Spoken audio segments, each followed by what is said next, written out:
hari ini saya ingin menerangkan tentang rancangan pendidikan Malaysia.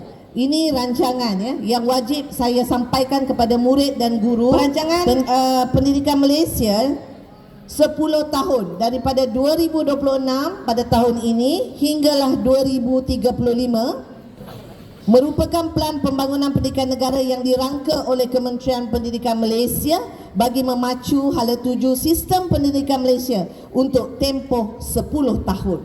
Jadi semua pelajar dan guru kita perlu tahu apakah perancangan Kementerian Pendidikan Malaysia dalam pendidikan hari ini hingga 10 tahun ke depan ini menjadi kesinambungan usaha kerajaan dalam memastikan sistem pendidikan negara terus relevan. Jadi RPM 2026 hingga 2035 memberi penekanan kepada pembangunan murid. Ni dengar baik-baik untuk kamu juga.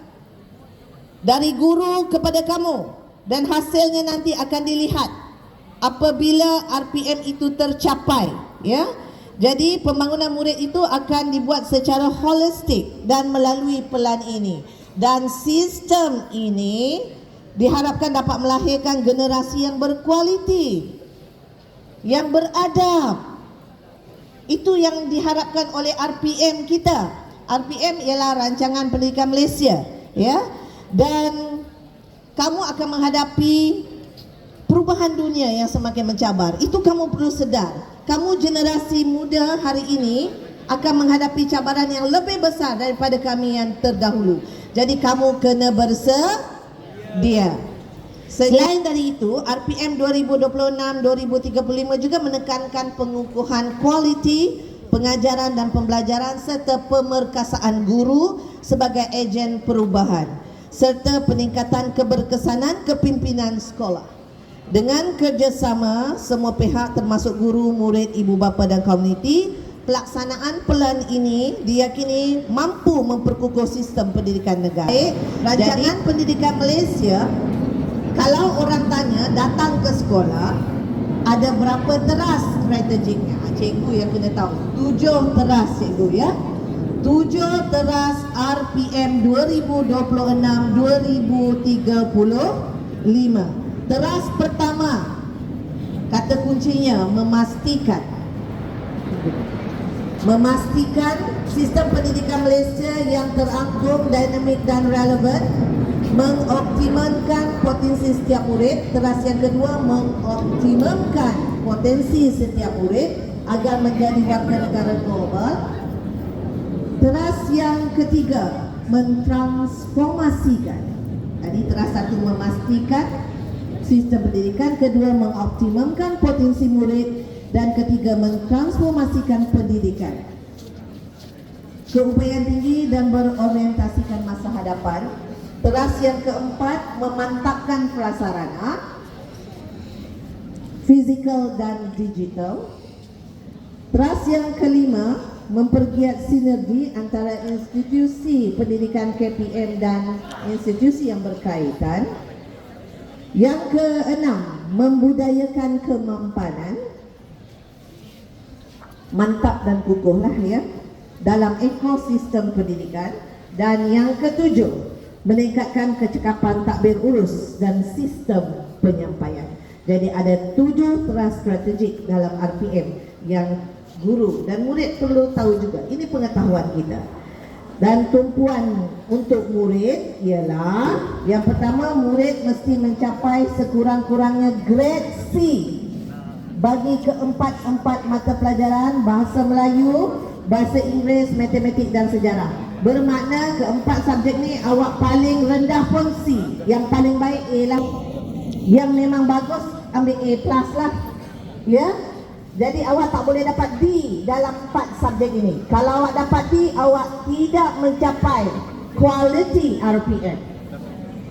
Jadi ingat termasuk calon SPM tahun ini. Yang kedua, semua murid mencapai tahap sosio, sejahtera dan adab yang baik.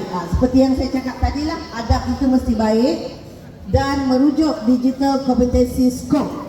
Seterusnya, 90% murid ini tingkatan 5 mencapai tahap fizikal cergas dalam ujian SEGA. Semua murid menguasai sekurang-kurangnya kemahiran dua bahasa, iaitu bahasa Melayu dan bahasa Inggeris. Jadi kena giatkan, tingkatkan penguasaan bahasa kamu, baik dalam bahasa Melayu ataupun bahasa Inggeris. Okey, semua murid berkeperluan khas mencapai tahap potensi mengikut keupayaan masing-masing. Okey, ini ialah sasaran KPM.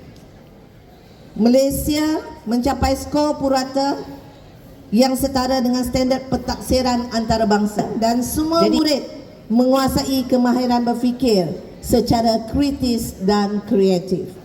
Aspirasi terakhir, kesannya kepada murid. Yang pertama, KPM menekan murid akan beradab.